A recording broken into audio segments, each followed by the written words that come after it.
कारण देह माझ्याहून भिन्न आहे आणि उत्पत्ती विनाशवान आहे. बरोबर आहे की विचार. मग आत्मा देह आपल्यावर भिन्न आहे का? देह आपल्यावर भिन्न आहे कशावरून? कारण देहाच्या ठिकाणी मी आणि माझे अशी बुद्धी होते. बरं, पुढे अजून आत्म्याचं स्वरूप शास्त्राने अविनाशी अजून नित्य सांगितलं आहे, पण देह मात्र विनाशी आहे आणि अनित्य आहे देह, त्यामुळे देह मी असू शकत नाही. बरोबर आहे. मग आपण कोण आहोत? आपण आत्मा आहोत. बरोबर. असं झालं तर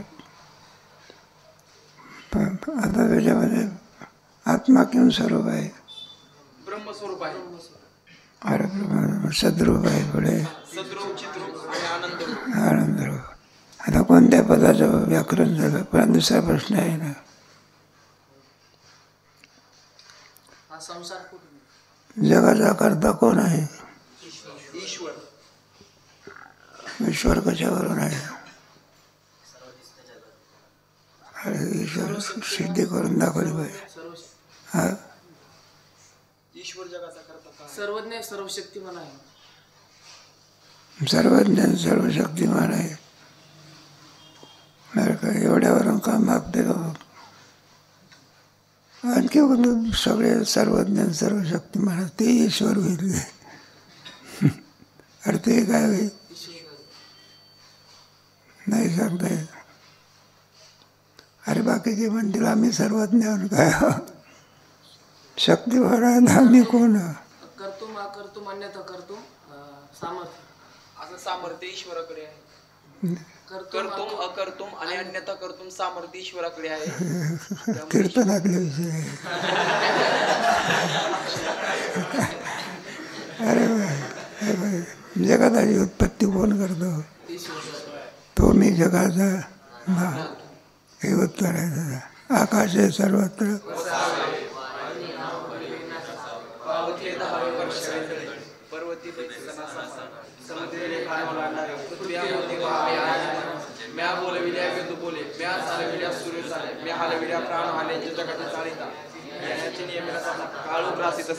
ये मनिया गते पंडसुता सकाळी जायचे. ऐसा जो समर्थो तो मी जगाचा नातो आणि गगना ऐसा साक्षीभूत तो हे मीची. मग या जगताचा उत्पत्ती करता, उत्पत्ती केल्यानंतर त्याचं पोषण करावं लागतं. त्याला काय म्हणायचं मग? उत्पत्ती, स्थिती आणि पुढे लय करणे. अलग अलग लक्षामध्ये हे जो करते तो सर्वज्ञ कसा असावा लागतो. आणि तो ईश्वर जगताचा काय करता आहे. जीव आहे का मग? एखादा मनुष्य सुद्धा कर्तुम शक्ती असेल, मग तो ईश्वर होतो का? उत्पत्ती करण्याचं जेणे विश्व ऐसा जगाचा जो नाथ, आणि तो ईश्वर या जगताचा काय करता आहे. मग आपण परिच्छिन्न मानलं तर काय होईल मग? स्वरूपाने कसा आहे तो? व्यापक कशावरून आहे तो? अरे व्यापक कशावरून आहे?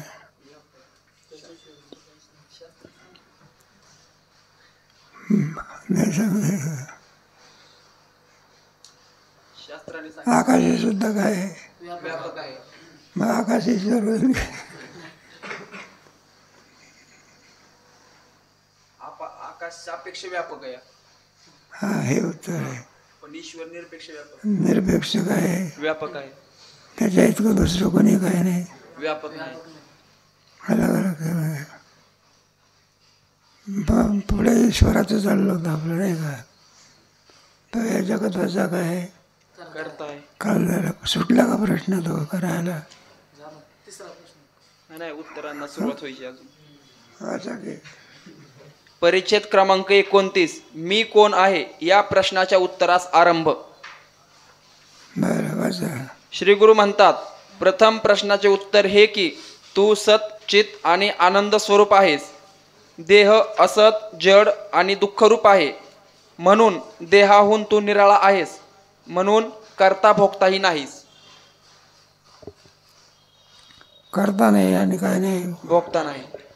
करता भोगता अंतःकरण आहे. अंतःकरणाहून ईश्वर काय आहे? भिन्न आहे. आपण कोण आहोत? भिन्न. अंतःकरण हे पंचमहाभूताचं काय आहे? कार्य आहे. कोणाचं कार्य आहे ते सांगा की. पंचमहाभूतांच्या मिलित सत्वंशाचं कार्य. हा सर. नुसतंच पंचमहाभूताचं कार्य आहे का सत्वगुणाचं? सत्वगुणाचं. असं मग ते अंतःकरणाचं स्वरूप आहे. आलं लक्षात? पुढे ज्याचे ठिकाणी दुःख असते तो ते दुःख निवृत्तीकरिता आणि सुखप्राप्तीकरिता काही क्रिया करतो, म्हणून तो करता असतो. तुझ्या ठिकाणी ते दुःख नाही आणि तू आनंद स्वरूप आहेस, म्हणून दुःख निवृत्तीकरिता किंवा सुखप्राप्तीकरिता तुझ्या ठिकाणी कर्तृत्व संबंध नाही. नाही. जो करता असो तोच काय होतं? भोगता होत असतो आहे ना. म्हणून आत्मा काय नाही? करता नाही. करता नाही म्हणून भोगताही नाही. जो गुन्हा करेल तो जेलमध्ये जातो का सगळ्याला घेऊन जातो? जेलमध्ये का नाही तुला? तो गुन्ह्याचा काय आहे? करता आहे. म्हणून तो सुखदुःखाचा काय आहे? भोगता आहे. सुख कोणामुळे होतं? पुण्यामुळे. पुण्यकर्म केलं. पण बरोबर आहे ना. आणि दुःख कशामुळे होतं? पाप कर्म केल्यामुळे. पाप कर्म म्हणजे निषिद्ध कर्म. नसं सांगता आलं पाहिजे. म्हणून करता आणि भोगता कोण आहे?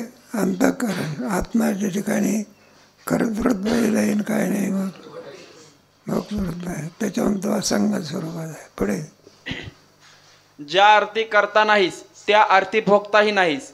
जो करता असतो तोच भोगता होतो. कारण पुण्य पापजनक जे कर्म त्याचा करता आणि सुखदुःखाचा भोगता स्थूल सूक्ष्म संघात आहे, तू नाहीस. पाप कर्म स्थूल सूक्ष्म संघात आहे. स्थूल म्हणजे कोणती क्रिया करायची असेल, चालायचं असेल तर कशाची आवश्यकता आहे? हाताची काय? हाताची आवश्यक बालपणात ते मात्र 2 हातावर चालतं ते. बरं का? मग काही घेण्या देण्याची क्रिया करायची असेल तर हातांची गरज आहे. हात पाहिजे आहे. लक्षात आहे. म्हणजे स्थूल सूक्ष्म क्रिया जी असते आत्म्याची आहे का स्थूल सूक्ष्म शरीराची आहे? स्थूल सूक्ष्म संघात शरीर आहे बघ. सगळी क्रिया आत्म्याचा त्याच्याशी संबंध नाही. मग ती क्रिया निषिद्ध असेल तर पाप, वेद असेल तर त्याचा भोगता कोण? अंतःकरण. आत्मा भोगताही नाही आणि आत्मा काय नाही? करताही नाही. तू संघाताचा साक्षी आहेस, म्हणूनच एक आहेस, नाना नाहीस.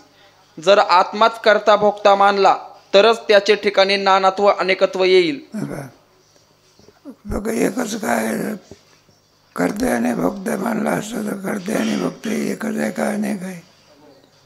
माझे सुख तुम्हाला नाही, तुमचे सुख मला. प्रत्येकाचं सुख दुःख आहे ज्याचं त्याला आहे का सर्वांनाच आहे? ज्याचं त्याला आहे का? म्हणजे एखादा पेशंट असला तर त्याचं जे दुःख असतं आपल्याला एखाद्या पेशंटला आहे, पेशंटलाच आहे का? नाही तर संकर होईल. मग काय होईल? संकर होईल. मग संकर होतो का? संकर नाही. एक मानला तर काय होईल? संकर. म्हणून प्रत्येक जीवाचं अंतःकरण काय आहे? वेगळं वेगळं आहे. काय म्हणजे ज्याचं सुख दुःख त्याला, तुमचं सुख दुःख कोणाला नाही, दुसऱ्याला नाही. कारण करते बघते एक आहे का अनेक आहे? हेच त्याचं उत्तर आहे. पुढे जर आत्माच करता भोगता मानला तरच त्याचे ठिकाणी नानात्व अनेकत्व येईल. कारण कोणी सुखी कोणी दुःखी आहेत. आता आत्मा एक मानून तोच करता भोगता मानला तर एकाच झालेले सुखदुःख सर्वांस झाले पाहिजे. प्रत्येकाच्या घरामध्ये इलेक्ट्रिक बटन प्रत्येकाची काय असते? वेगवेगळ्याची असते. एकच बटन मारले तर सगळीकडे काय पडेल? उजेड एकच बटन मागायची असते का प्रत्येकाच्या घरी भिन्न भिन्न असते? प्रत्येकाचं भिन्न भिन्न तसे करते फक्त एक आहे का भिन्न भिन्न आहे? भिन्न भिन्न आहेत. एक मानलं तर संकर होईल सुखदुःखाचा. भांडणं होईल ना बघ. जाऊ द्या पुढे. याकरिता भोगतेच नाना आहेत, आत्मा भोगता नाही म्हणून एक आहे. मनात पकडताही नाही पुढे काय नाही, भोगताही नाही, मग किती आहे? एक आहे. एकच आहे. अजून तर काही दोन आत्मे जन्माला आलेले नाही, आहे का? प्रधानमंत्री किती असते? एकच. 2-4 असते. 2-4 असले तर भांडणं करत बसतील. पुढे परिच्छेद क्रमांक 30. आत्मस्वरूपाविषयी सांख्यमत. सांख्यमतात आत्म्याला पुरुष असे म्हणतात, तो करता भोगता नाही असे मानूनही आत्मा नाना मानतात. त्यांच्यावर 2 तत्व मानलेले आहे, प्रकृती आणि पुरुष. तुमच्या गीतेमध्ये सुद्धा विषय आलेला आहे का? आठवतं का? 13व्या अध्यायात आहे. प्रकृतीम पुरुषम चैव बरोबर आहे ना? प्रकृतीम पुरुषम चैव विद्यनादि उभावपि विकारांश गुणांश्चैव कार्यकरण कर्तृत्व हेतु प्रकृती रुच्यते पुरुष सुख दुःखानां भोक्तृत्व हेतुरुच्यते.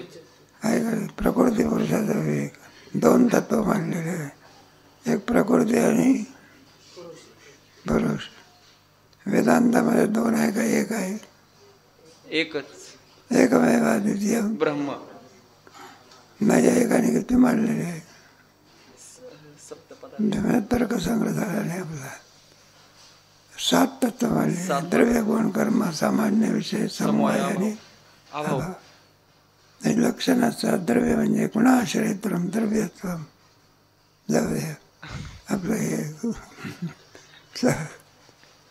मग नैयायिकाने 7 तत्व मानले, संख्याने 2च मानले, योग्याने 3 मानले. संख्याने ईश्वर नाही मानला. ईश्वर कुठे मानतो? तुम्हाला केलं की योगाने काय केलं? ईश्वर मानला म्हणून 3 तत्व आहे, म्हणून 2 तत्व संख्येने मानले. त्याचा तर विचार पुरुष कोणाला म्हणायचा, प्रकृती कोणाला म्हणायचा? पुढे त्यांचा असा सिद्धांत आहे की सत्व रज तम या 3ही गुणांच्या साम्यावस्थेचे नाव प्रधान आहे.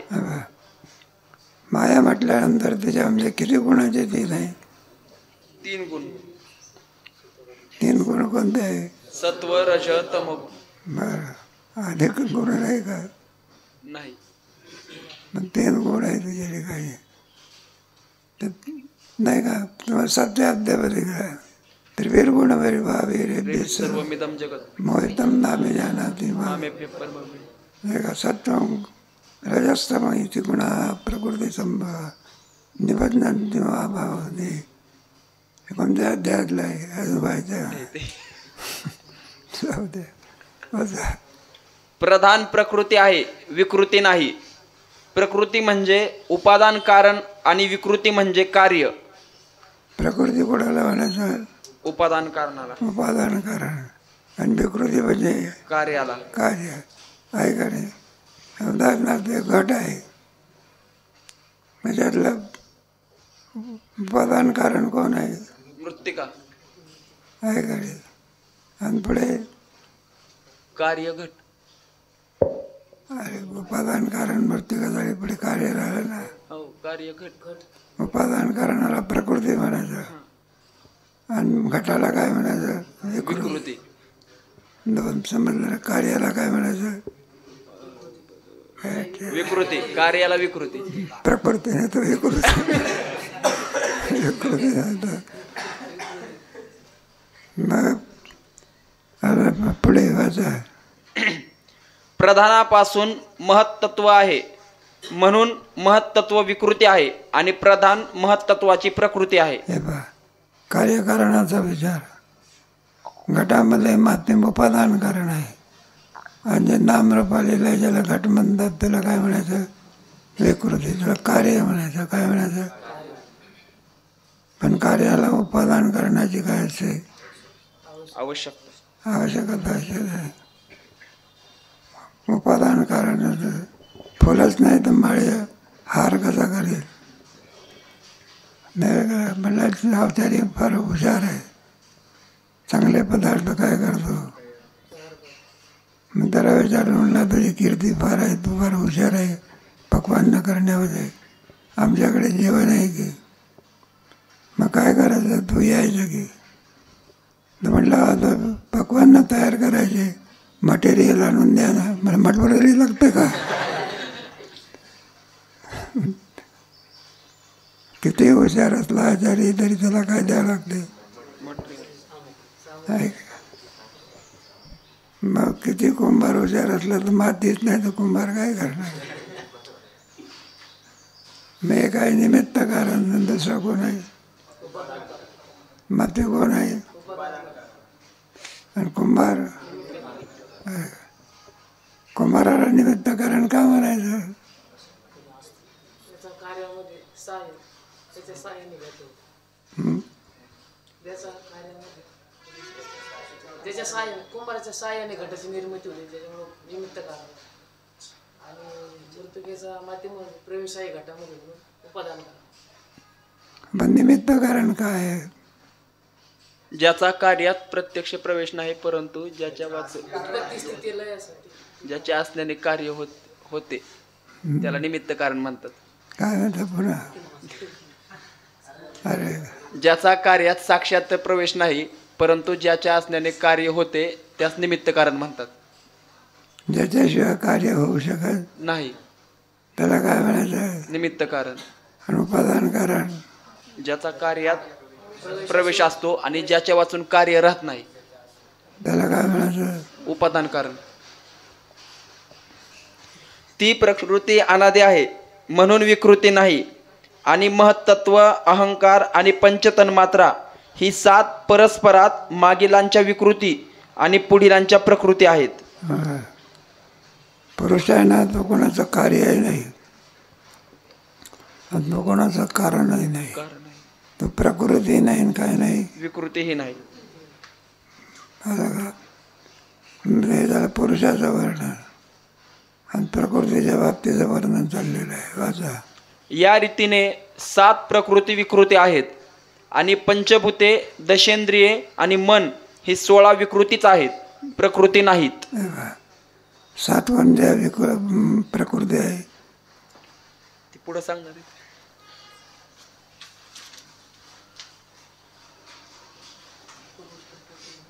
आता कसं करावं असं आहे आपलं. बाबा पुढे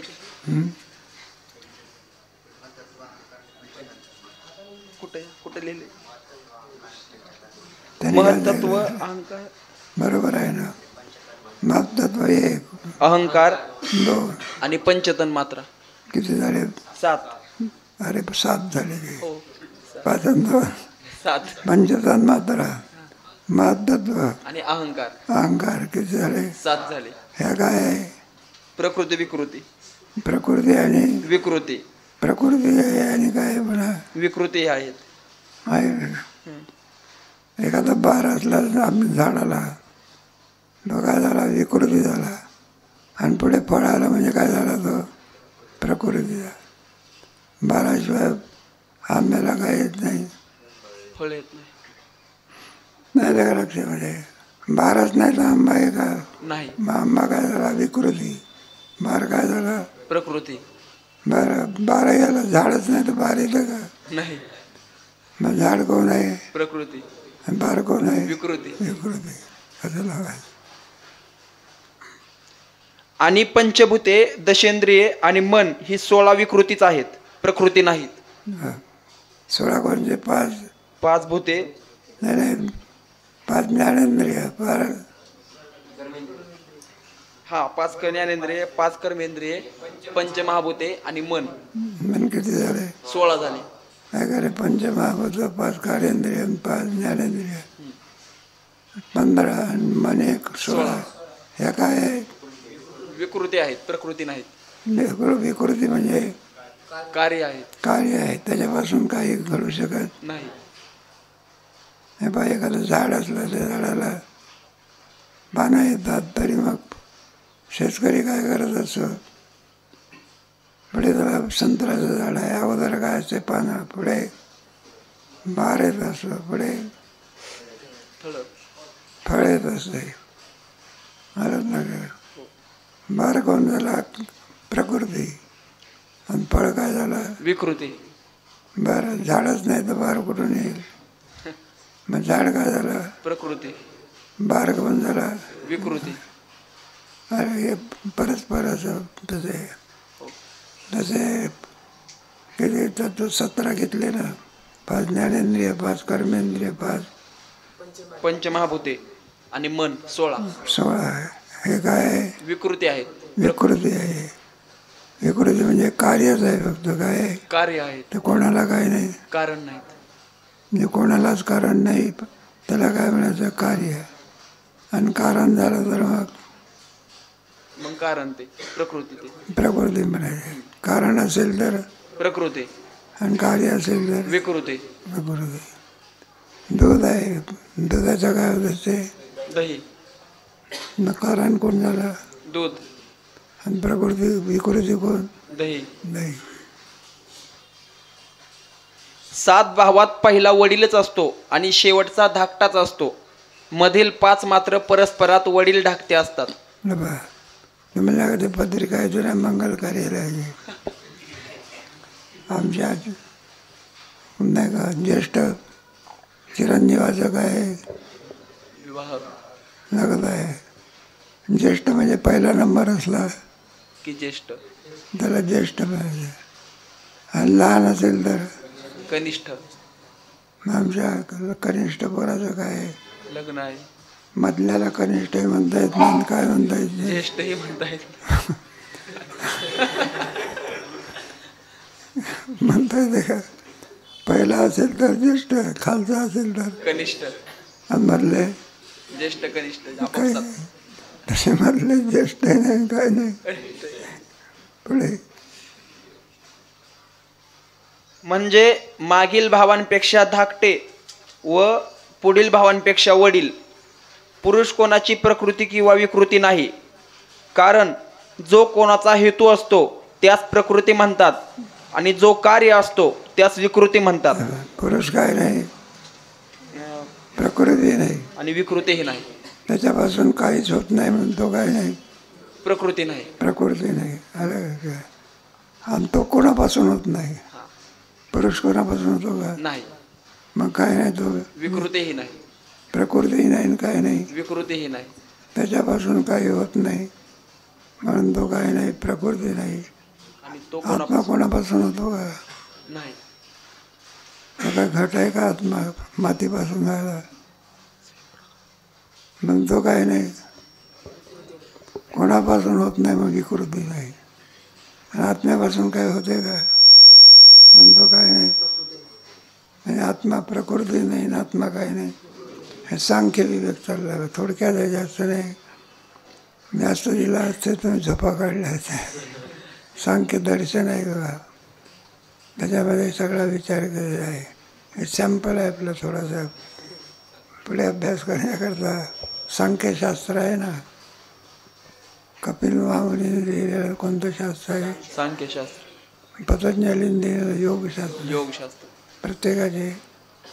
आणि तुमचे न्यायशास्त्र कोण लिहिलं आहे? गौतम. गौतम कानाद.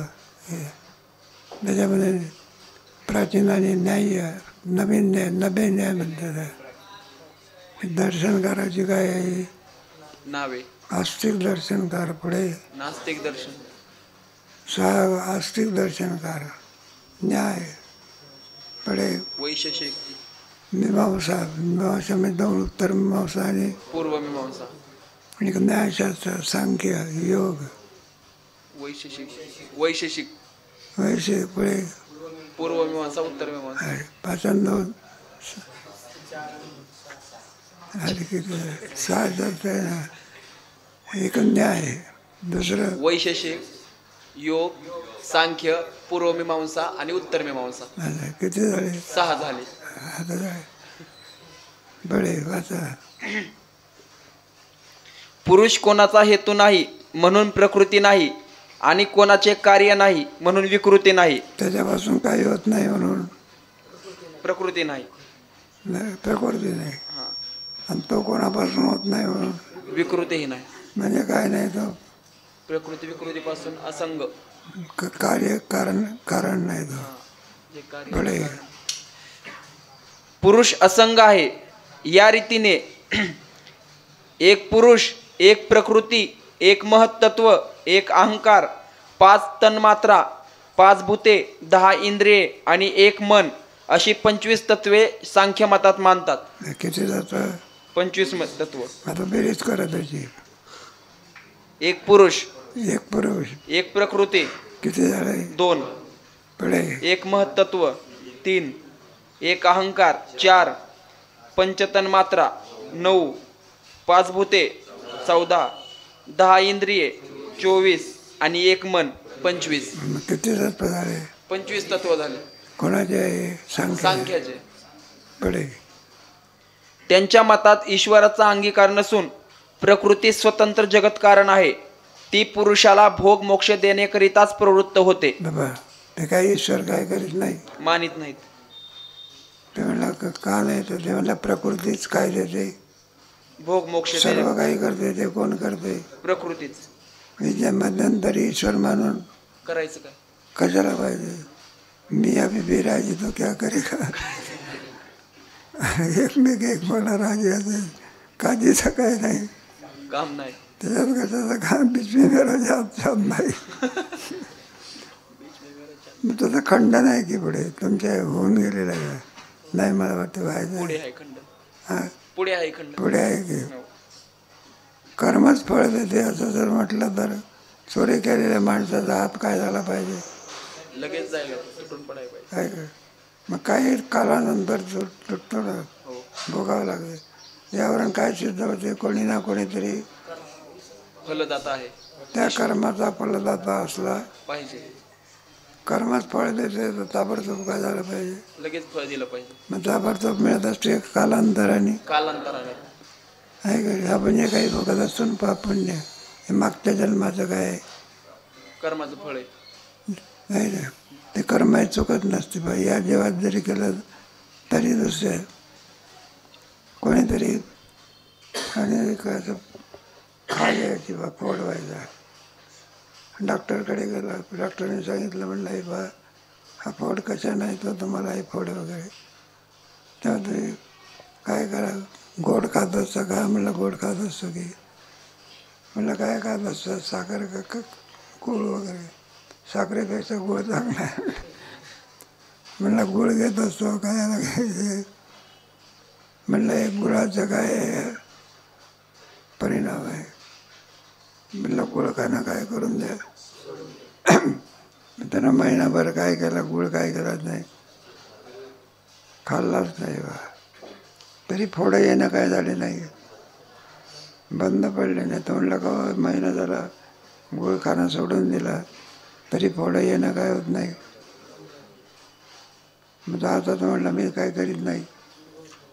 मग फोडं काय येतात म्हणलं या जन्मात तुम्ही आता तुम्ही गोड सोडला मागच्या जन्मामध्ये भरपूर खाल्लं. कोणत्या जन्मात त्याचं फळ आहे म्हणलं. मागच्या जन्मातलं सुद्धा काय करावं लागते भोगावं लागतं. आज जरी फळ मिळालं नाही तरी उद्या निश्चित पुढच्या जन्मात निश्चित. कंदी दे न करा होणे गाढ हो कुत्रा. होणे गाढव कुत्रा. कुत्रा. हे सगळ्या वेळेस ते कर्मशास्त्र असतं ना कोणत्या कोणत्या पापाचं कोणतं फळ आहे हे सगळं त्याच्यामध्ये काय हे सगळं मागचं काय करावं लागते भोगावं लागतं. मानावंच लागत असते. एखादा मनुष्य म्हणतो का मी कोणाचं काही करत नाही असं नाही तसं नाही मला असं दुःख का आलं. तसं आता या जन्मामध्ये तुम्ही चांगले वागलं तर त्याचं फळ कुठे मिळेल पुढच्या जन्मात. आणि आता जे काही दुःख भोगत असेल हे कोणत्या जन्मातलं फळ आहे मागच्या जन्मात. कर्म हे मग कोणालाही चुकू शकत नाही. नाही का. एखाद्याची चोरी जरी लोकांना कळेल नाही तरी त्याचं फळ देणारा ईश्वर न सांगता तुम्हाला कळू येते अंतर. विश्वी विश्वंभर परिहार विश्वंभर परिहार चिन्ह लगे.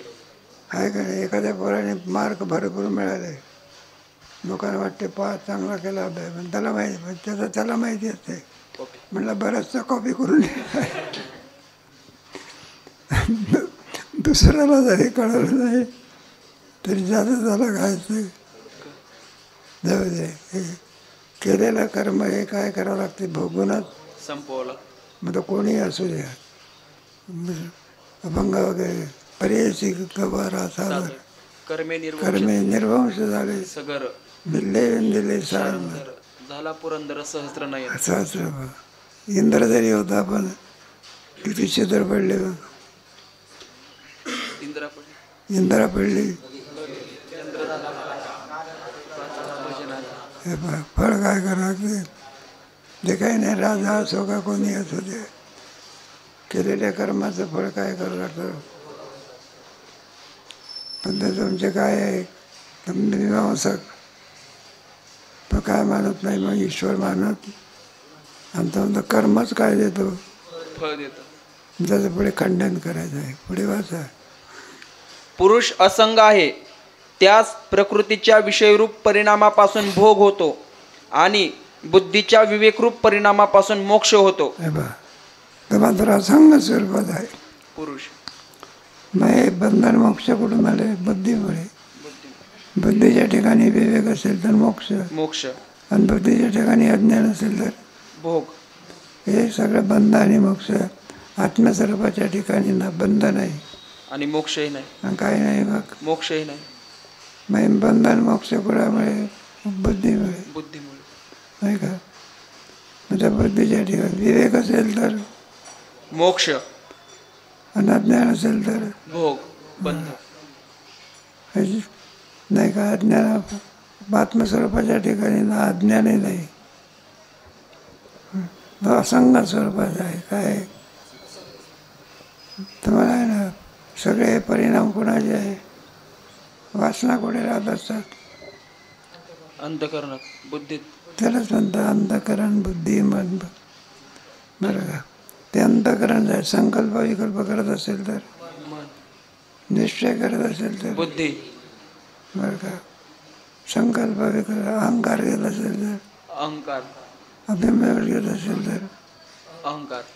अनेकाचे भिन्न भिन्न आहे, काही एकाच अंतःकरणाचे विकार आहे, एकाच अंतःकरणाचे विकार नाही का.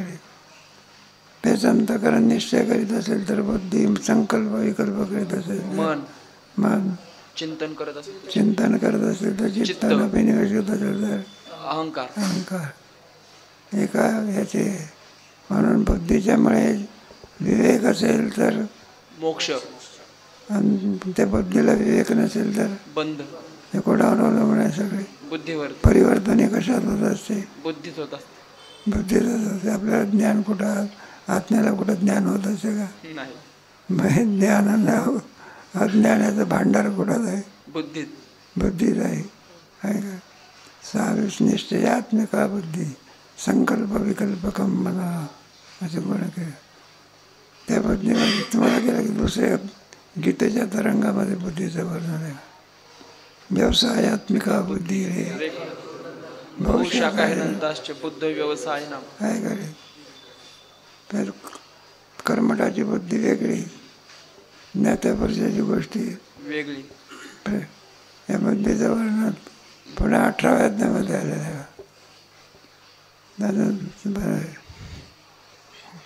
सगळ्या कोणत्या श्लोकात आहे. 3 प्रकारची बुद्धी आहे ना, नाही झालं बुद्धीचा पार्थ 7वी. अधर्मन धर्ममिती या म्हणण्यात तमसा होता सार्थ दृष्टिकात्मक. ज्याला कोणताच निवाडा करता येत नाही तिला रजोगुणी बुद्धी म्हणायचं.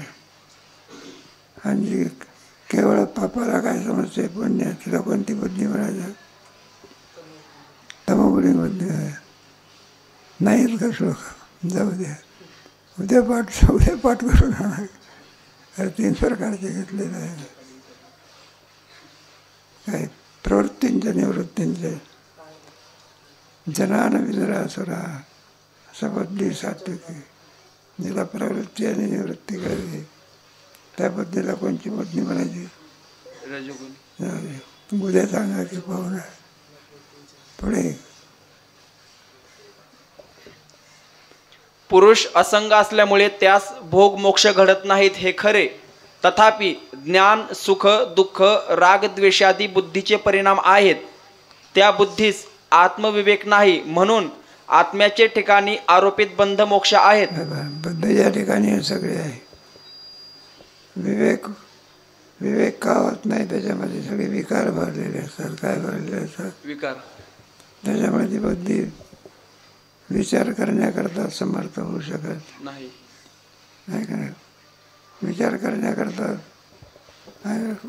व्यवहारामध्ये नाही का अति दुःख झालं म्हणजे जायते विषयान पुंसा संगस्तेषुपजायते संघात संजायते कामा कामा क्रोधात भवति सम्मोह सम्मोहात स्मृतिविभ्रम स्मृतिभ्रंशात बुद्धिनाश बुद्धिनाशात प्रणश्यति.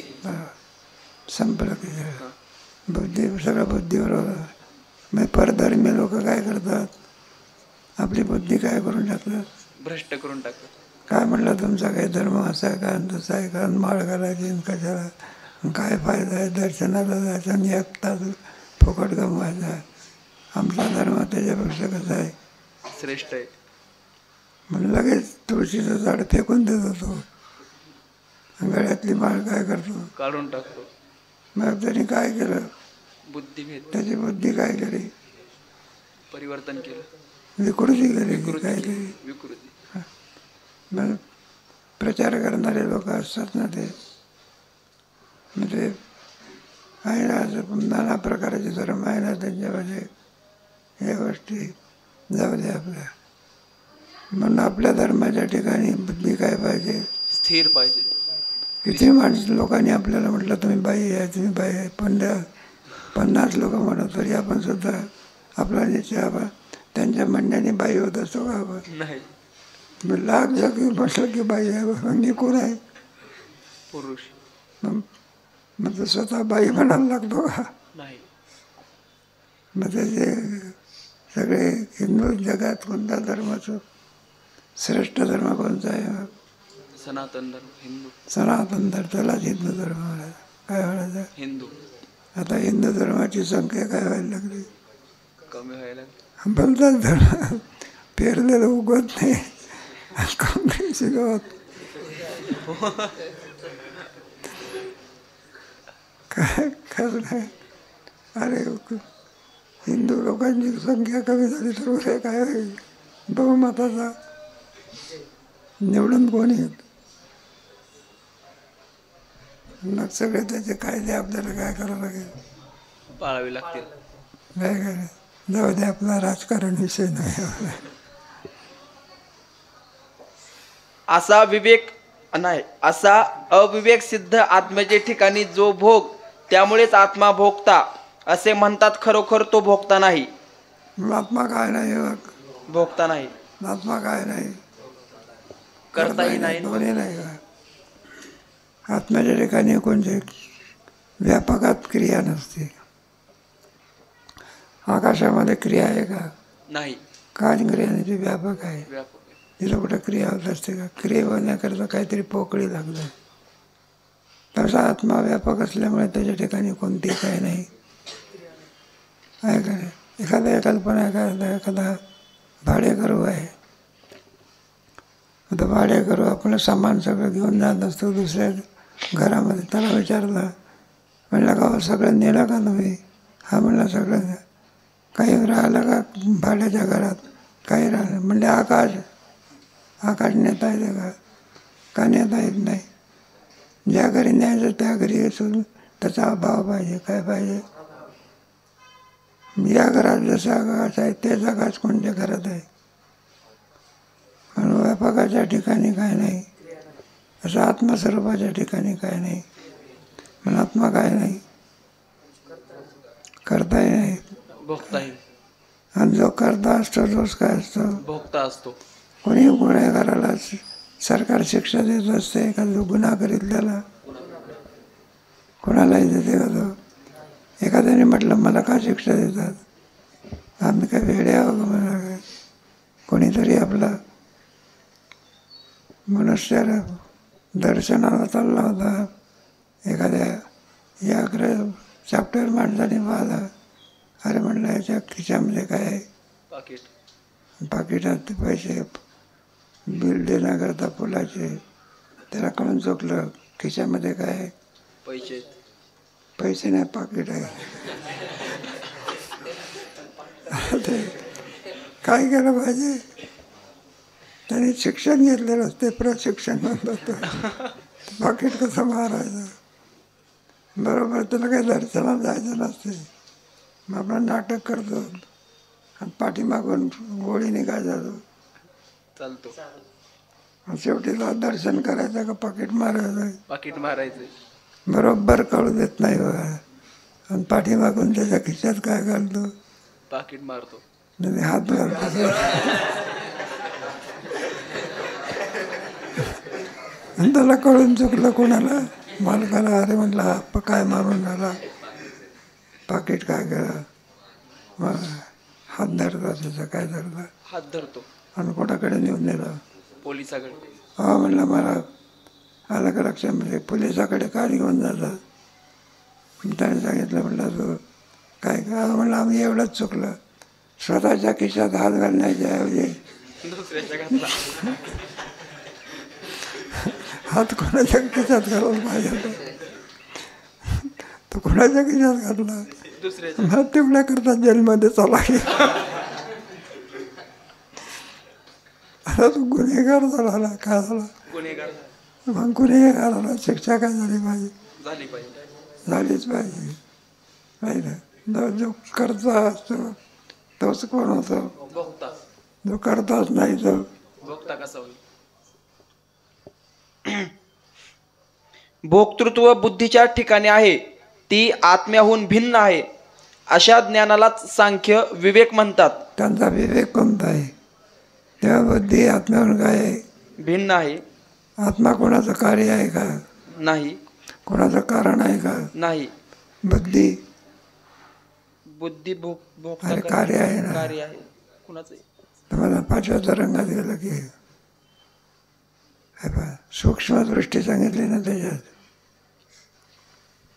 बुद्धी सुद्धा सांगितलं तुझ्या. ज्ञानाचा परिणाम कोण आहे, सत्वगुणाचं काय आहे ते, मन हे कोणाचं कार्य आहे, रजोगुणाचं कार्य आहे. बुद्धी ज्ञान आहे त्याच्यामध्ये, बुद्धी कोणाचं कार्य आहे. आता गेला की 5व्या तरंगामध्ये विचार सांगितलं, लिंग शरीरामध्ये काय काय आहे, कर्मेंद्रिय नाही सांगते. पाच कर्मेंद्रिय सृष्टी निर्माण करते वेळी 3 गुणात्मक केलेलं आहे. सत्वाचं कार्य कोण, रजाचं कार्य कोण, आणि तमाचं कार्य कोण. कर्मेंद्रिय कोणाचं कार्य आहे, रजोगुणाचं. ज्ञानेंद्रिय सत्वगुणाचं. आणि बाकी शरीर जड स्वरूप तमगुणाचं. गेलं का नाही मागे. मग बुद्धी हे कोणाचं कार्य, ज्ञानाचं. ज्ञान कोणाचं राहते, बुद्धीत राहते. तुम्ही पाठ केले काय होई म्हणा, ज्ञानेश्वरी म्हणा, मग ते कुठं राहते, बुद्धीत राहते. आहे काय, बुद्धी ज्ञानाचं काय आहे. मग शुद्ध बुद्धी असावी लागत असते. मलिन बुद्धी असेल त्याच्यामध्ये बी मलिन विचार असतात. कोणत्याला जाऊ द्या, पुढे व्हायला. आणि त्याच्या अभावास अविवेक म्हणतात. या रीतीने सांख्य मतात आत्मा असंग आहे आणि सुखदुःखादी बुद्धीचे धर्म आहेत आणि पुरुष आत्मा नाना आहेत, असा सांख्यांचा सिद्धांत आहे. या रीतीने सांख्य मतात आत्मा असंग आहे. बरं, आत्मा कसा आहे, असंग आहे. कोणाचं मत आहे, सांख्य मतात.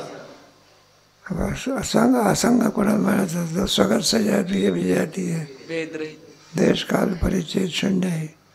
त्याच्याशी त्याचा काही संबंध नाही.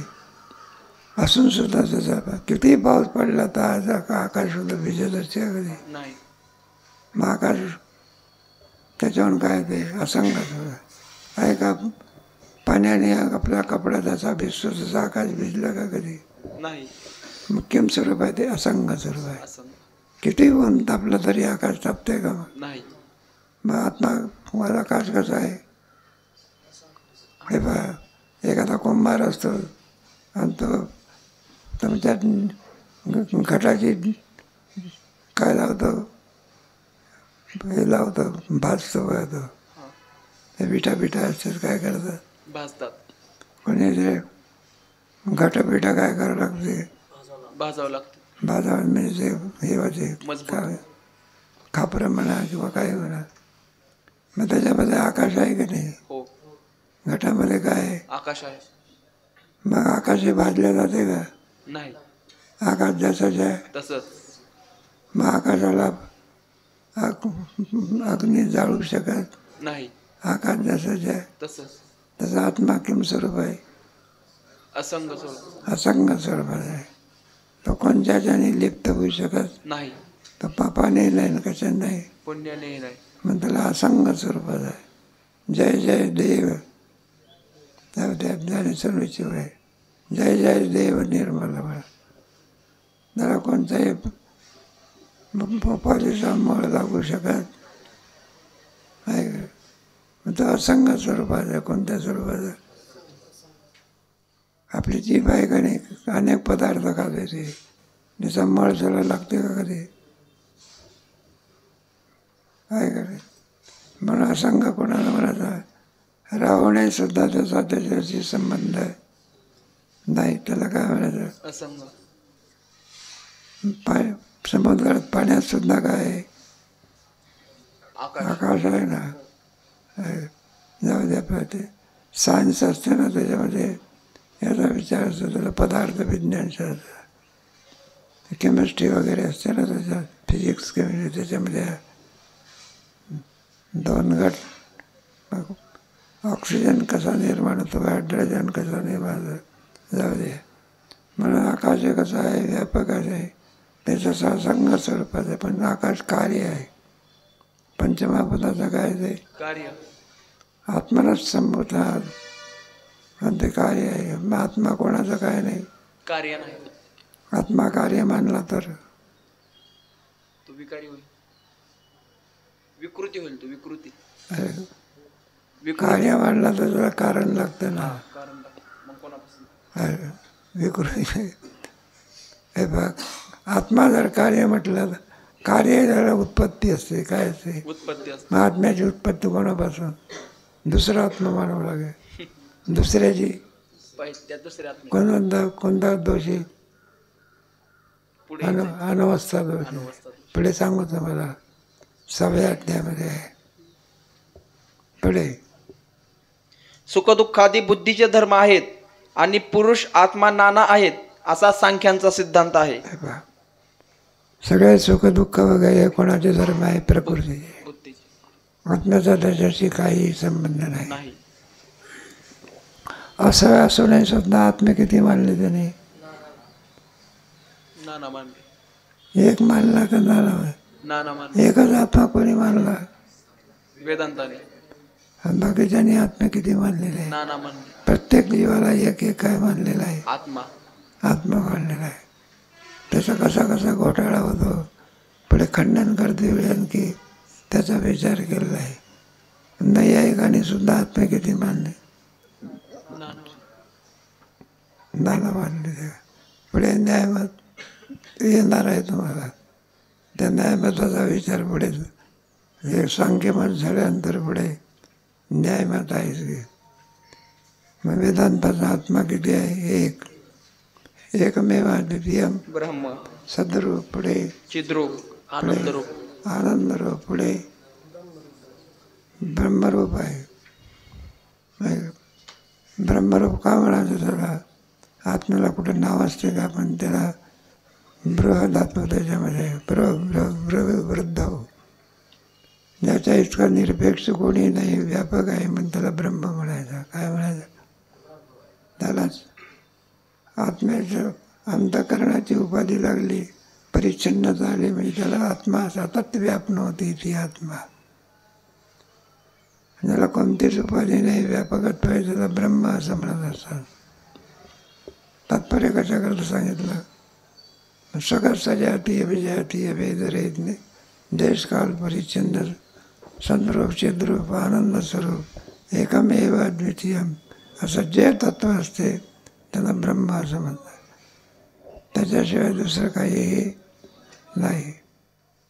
त्याला का तिथे कोणत्याही प्रकारे भेद नाही. आत्म्यामध्ये सुद्धा भेद नाही बघा, बरं का. इतर लोकांनी भेद मानलेला आहे. प्रत्येक जीवाला एक आहे आत्मा आहे. आणि वेदांतशास्त्रामध्ये प्रत्येक जीवामध्ये असलेला आत्मा भिन्न नसून किती आहे? एकच आहे. एक. सर्वागटी राम देहादी एक. भेद शरीरामध्ये आहे. कोणात आहे? शरीर.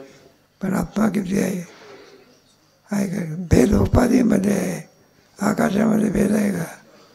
मग आकाशामध्ये भेद कोणामुळे वाटतो? उपाधीमुळे, घट उपाधीमुळे. घटाची उपाधी लागली तर, घटाकाश. मठाची लागली तर, मठाकाश. जलाची लागली तर, जलाकाश. 10-5 घट असले तर 10-5 आकाश. भेद कोणात आहे? उपाधीत.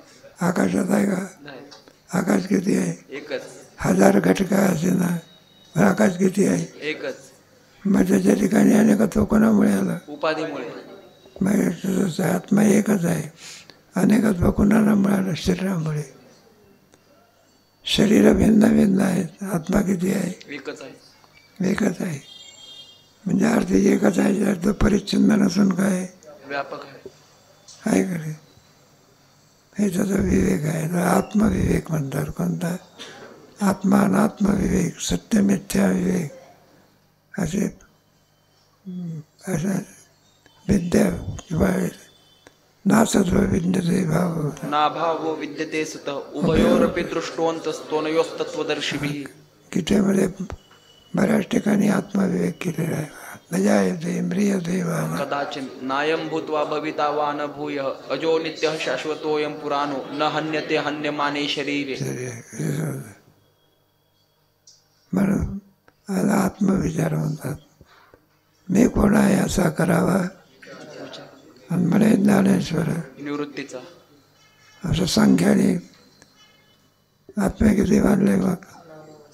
नाना मानले. आता ही मोठी चूक केलेली आहे. साधी चूक आहे का ही? नाही. मोठी चूक आहे नाही. मला जी चूक कशी आहे पुढे त्याचं काय करणार आहे? खंडन करणार आहे. खंडन करणार आहे. त्याचा विवेक कधी करू माझा? उद्या. उद्या पुन्हा आणखी तुम्हाला थोडे सांख्य दर्शन आहे ना, हे समजण्याकरता पुन्हा आणखी उजळणी दाखल आपण करू. आणि सांख्य दर्शन आहे, पुढे न्याय दर्शन आहे, आणि पुढे मग योग दर्शन आहे. त्याच्यामध्ये आत्मविचार केलेला आहे. मग कोण कोणाला काय मानतो? मोक्ष कोणाला मानतो? बंध कोणाला मानतो? बुद्धीचा विवेकरूप परिणाम असेल तर मोक्ष, आणि विषयरूप परिणाम असेल तर बद्ध. तुमच्या संख्याचं तत्वज्ञान आहे. बरं, संख्याने किती तत्व मानले? 25. मुळामध्ये किती आहे? 2च आहे, पुरुष आणि प्रकृती. आणि मग पुढे पंचतन्मात्रा, 5 ज्ञानेंद्रिय, 5 कर्मेंद्रिय, 5 तिरी 15 आणि 1 16 होतात. पण मुळामध्ये तत्व किती आहे त्याचे? ईश्वर कुठं मानतो? नाही. पण योगशास्त्र आहे. योगशास्त्रामध्ये प्रकृती आणि पुरुष अनेक ईश्वर मानलेला आहे. काय संख्याने ईश्वर काय केला नाही? मानलेलं नाही. मग तत्व किती आहे? मग ईश्वर नाही मानला चालते का? समजा प्रकृती करते की सगळे? कोण करते? प्रकृती करते. मग तुमच्या गीतेमध्ये आहे ना, कार्यकारण कर्तृत्व हेतू प्रकृती रुच्यते. पुरुष सुख दुःखानां भोक्तृत्व हेतू रुच्यते. पुरुषाला सुख आणि दुःख देण्याकरता कोण कारणीभूत आहे? प्रकृती कारणीभूत. प्रकृतीच आहे. आणि क्रियेला कोण कारण आहे? प्रकृतीच. प्रकृती. आत्म्याशी त्याचा काही संबंध नाही. गीतेमध्ये आहे 13व्या अध्यायामध्ये पहिल्या ज्ञेयाचा विचार सांगितलेला आहे, आणि पुढे मग प्रकृती पुरुष आहे. पहिले 4 प्रकार केले, आणि पुढे मग 2च प्रकार केले.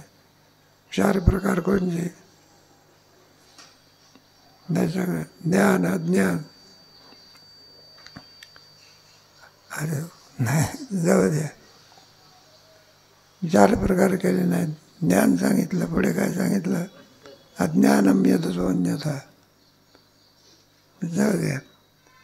तुमच्या गीतेमध्ये 2 प्रकार धरून चला की पुरुष आणि प्रकृती हे. आणि 4 प्रकार तुमच्या गीतेत ते 13व्या अध्यायामध्ये कोणत्या ह्याच्यात ज्ञाने सांगितलं, पुन्हा अज्ञान. अज्ञाने सांगितलं आहे. कोणत्या ह्याच्यामध्ये? अमानित्वम अदम्यत्वम अहिंसा हे ज्ञान सांगितलं आहे. आणि त्याच्या विरुद्ध काय? अज्ञानम. ज्याच्या विरुद्ध असेल त्याला काय म्हणायचं? जिथं ज्ञान नाही त्याला काय म्हणायचं? अज्ञान. अज्ञान. प्रकाश नाही तिथे अंधकार. अधिक विचार. गीतेमध्ये संख्येने 2च तत्व मानले आणि त्याचाच भाव कोण आहे? योगदर्शनकार. त्याने किती तत्व मानले? 3 मानले. आपलं त्याचं खंडन करतो. ईश्वर काय केला पाहिजे? मानला पाहिजे. तुम्ही माना अथवा आंधळा माणूस म्हणतो सूर्य नाही. नाही म्हटल्यानं सूर्य त्याच्या नाही म्हणल्यानं तो काय नाहीसा होतो का? बरं आहे म्हटलं तर तरी तो आहेच. आहे म्हटलं तरी आहे, नाही म्हटलं तरी. तसा ईश्वर काय करावा लागतो? मानावाच लागतो. ईश्वराशिवाय आणि सर्व सृष्टीची रचना होऊ शकत. आणखी विचार केला आहे. क्रमाक्रमाने काय करू? विचार करू. इथंच थांब. श्री गुरुचरण सरोज रज